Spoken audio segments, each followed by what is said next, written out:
Hi, I'm Joe Oliver. I work at Baylor University.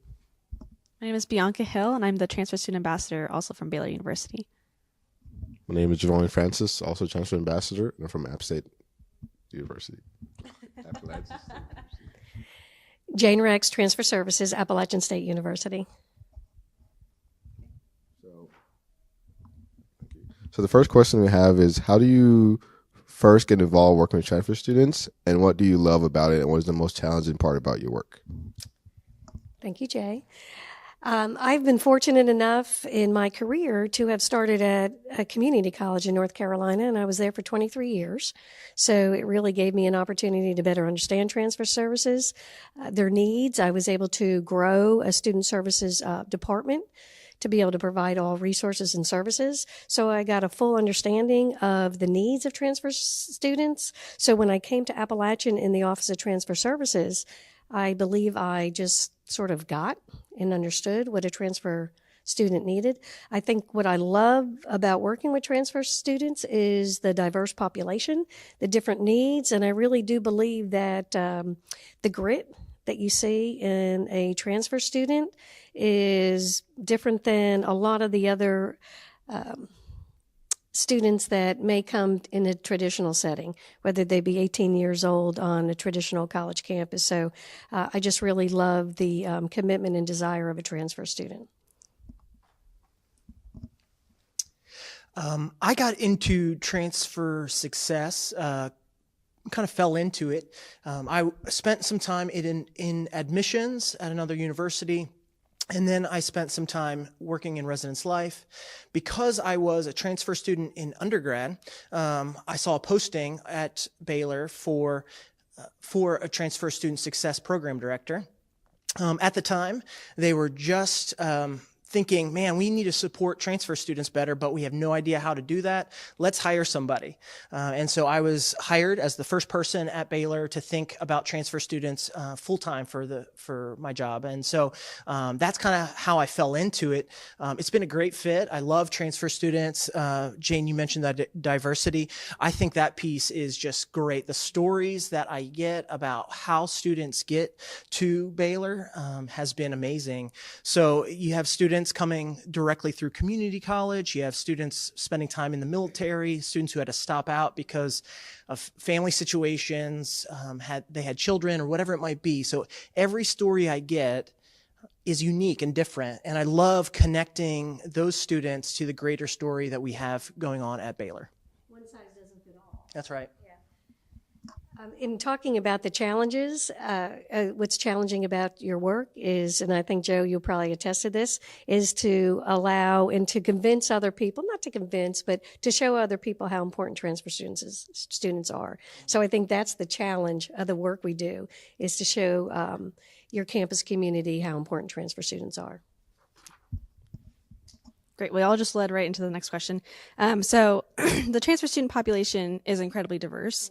So what would you tell a professional who is new to the transfer world but wants to do a good job of offering programs and support that meets the varied demographics and needs and identities of their campus's particular transfer students? Yeah, super important question.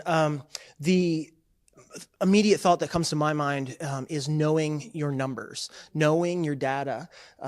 Spend a lot of time working with your IRT office, institutional research and testing, or whatever might be available at your university, to find out exactly who are your transfer students, where are they coming from, what age are they, what is their socioeconomic status, how diverse are they.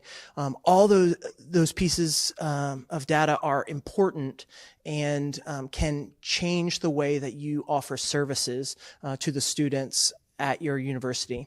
So that's the first thing. The second thing I would say is spend time getting to know your campus, having coffee. I spent the first 3 months at my job just grabbing coffee after coffee after coffee, trying to convince folks that transfer students were an important resource to campus, and also how can we strategically work together to meet both of our goals by focusing on transfer students more.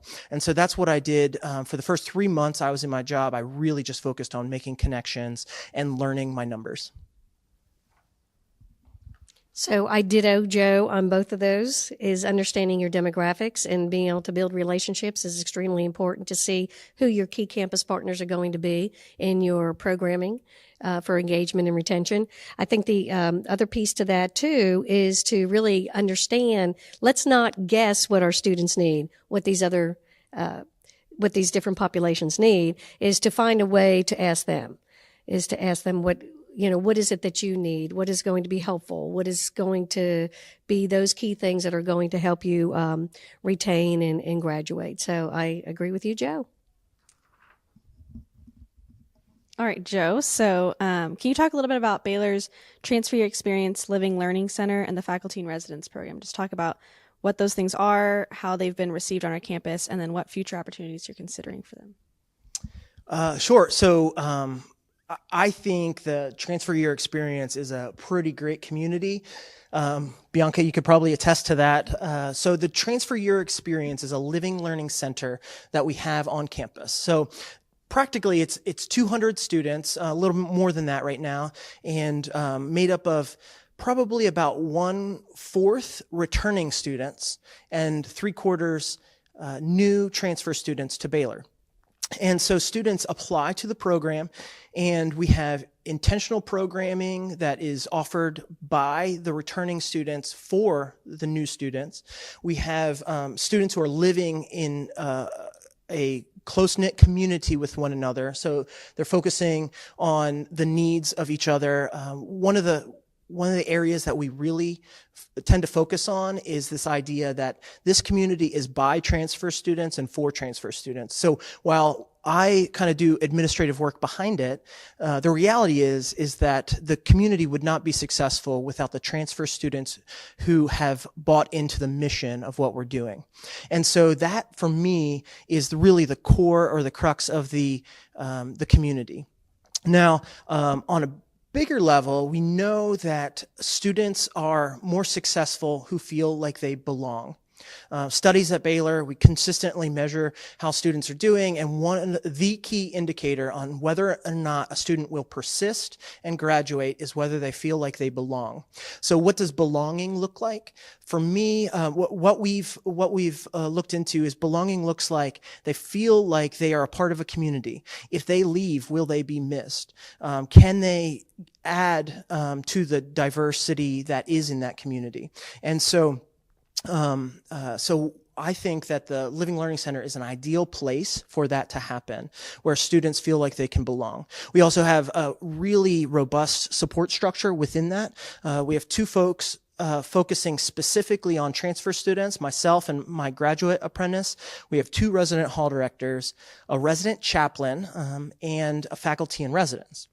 The faculty in residence role is, it's nothing new. It's been around for hundreds of years, but at the same time, it's kind of progressive within the world of higher education today.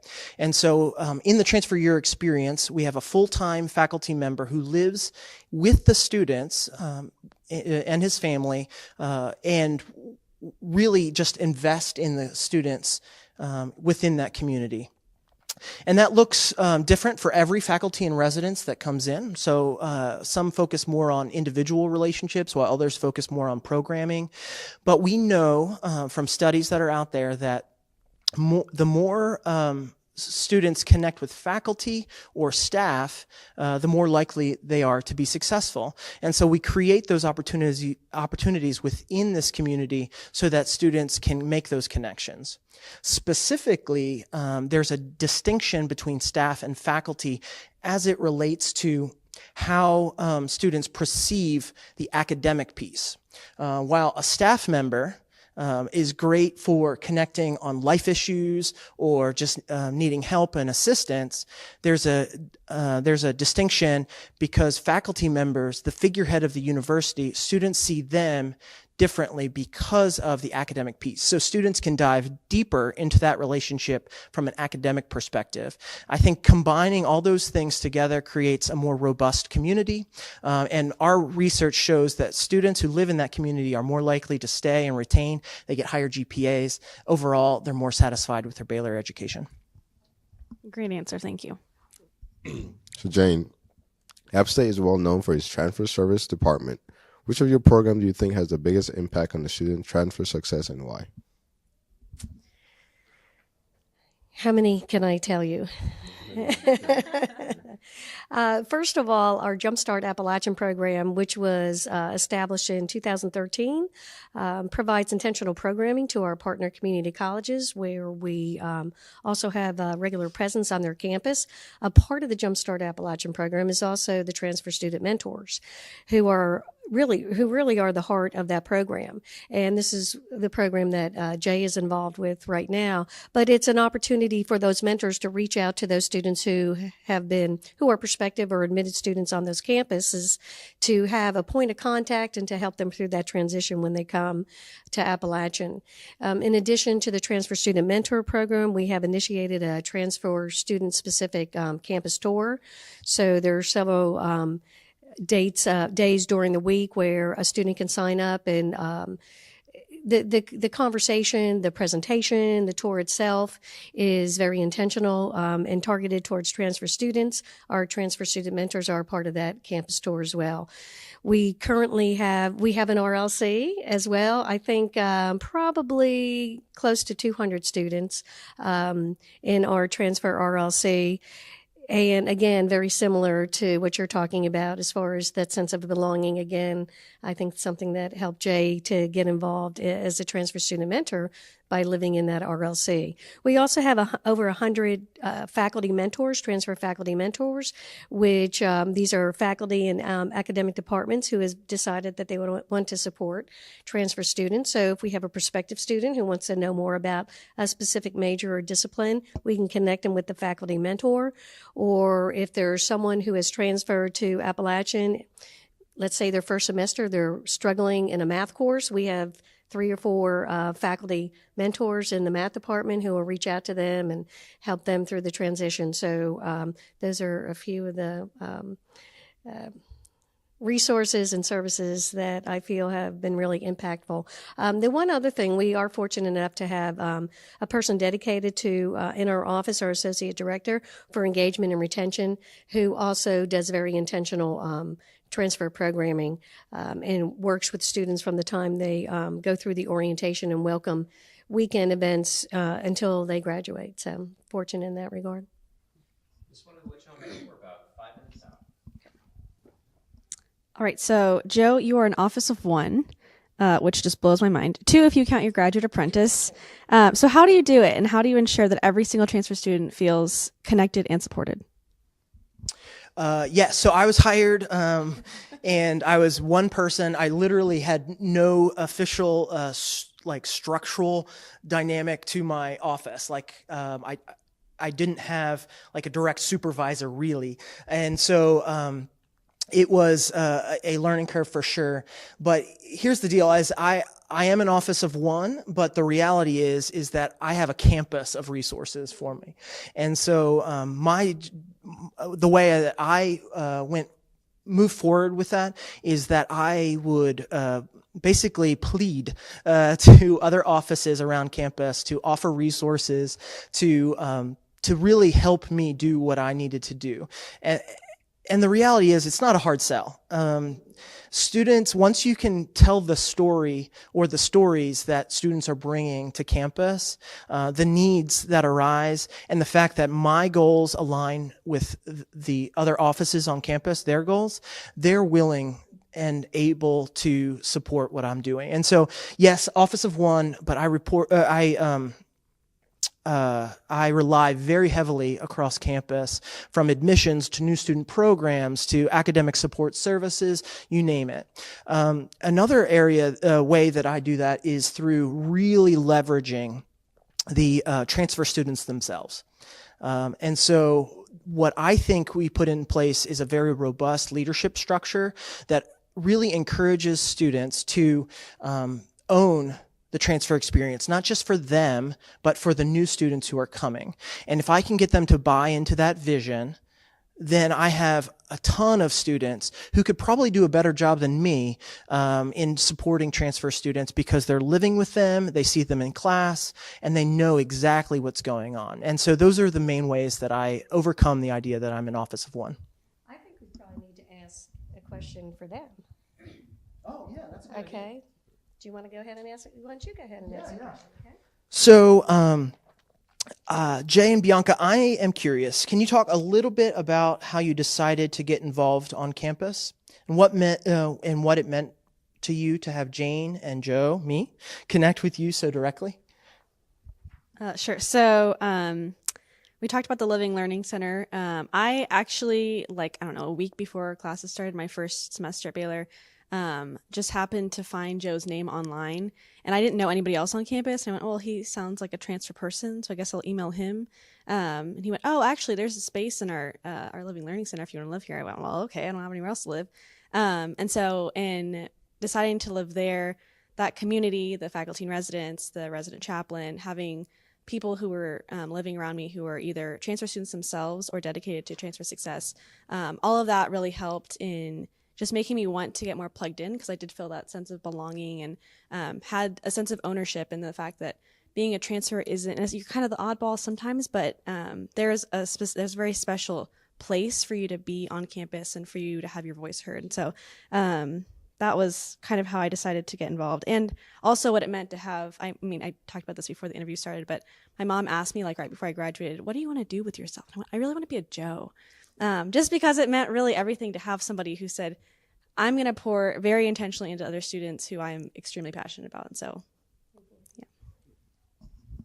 So for me, actually, like Jane said earlier, I started at the transfer ROC dorm, and that was really what got me involved in the transfer experience, because that dorm really allowed me to be surrounded with people that I knew that was going through the same struggle as me, which is something I feel like a lot of transfer students have go through going to a new college. They're in a new environment and not so sure exactly how to conform, I guess, to the new environment with other people. So for me, I went to different activities that were held for transfer students. We have a thing called Camp Broadstone, where it's an all-day outside activity with all the transfer students. And I've personally really enjoyed just being out there, being in nature and helping people. So because of that, I was actually reached out by Kim Morton, which is Kim Morton and Matt Huntenar, who are actually working our transfer offices at App State. They were the one that contacted me first before I got in contact with Jane. But I still, appreciate Jane. I still love Jane.